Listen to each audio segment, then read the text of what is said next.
All parties involved are directed to halt activities following the ongoing court processes.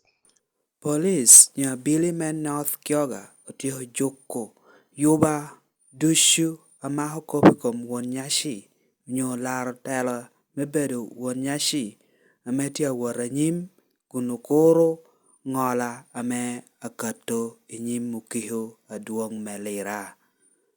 A jolly total in news today, Elang News Channel, Nyabedo, Denish Ongora. Alok pia Billy men North Kyoga man Patrick Jimmy Okema okatukere lok man ichuny di war menindwe apar medwe ma apar guntirni mano petie yowa mor ken ame miero wora nyim amenu gurup ariario ametia laro tela mebedo Wonnyaci ni ayobo.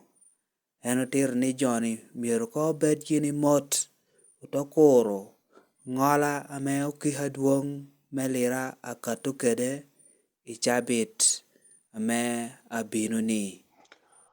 All parties involved are directed to halt activities following the ongoing court processes at Lira High Court effective until the main case is determined next week.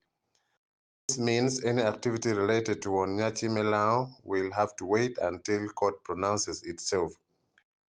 We have instructed and put on notice all our territorial police in the region to monitor and act accordingly to ensure compliance. Idiku meninda par medwe ma par won kom ametia loyo yera itetela ayusham odur ibi Wonnyaci man retired Colonel Dan Opiro Odwe Obin uluoncho amut tetiti ushamut i Palms Garden negin uti waranyim kere yoba meyiku yera dang ngatoro pa jokoge Opiro tir ni chakinin dario medwe ma par ame minister me ber bedo amon kere cho Betty Amoy Akena cho kere balo bo retired Major General Kahinda Tafire ni miero jok gi uko imeda nyim kede yera ni ngator gire momu jogi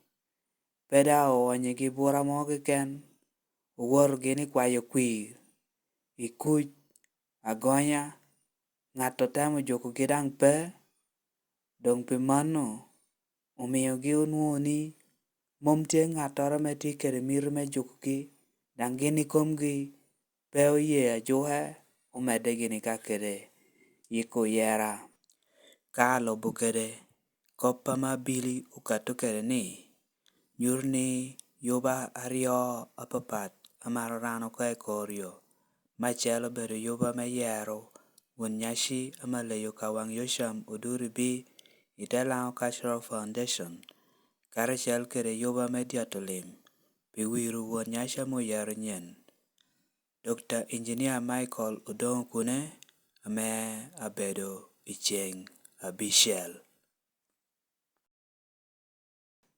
ka okero oda abili ni tich nyurni yoba ariario ni dushu miero kong dong chung ko megwe ukor ngola ukiha duong melira ame gentieni ubino ngolo ko ichabit ame abino ni. Thank you for watching Lango News Channel. Please subscribe for more updates.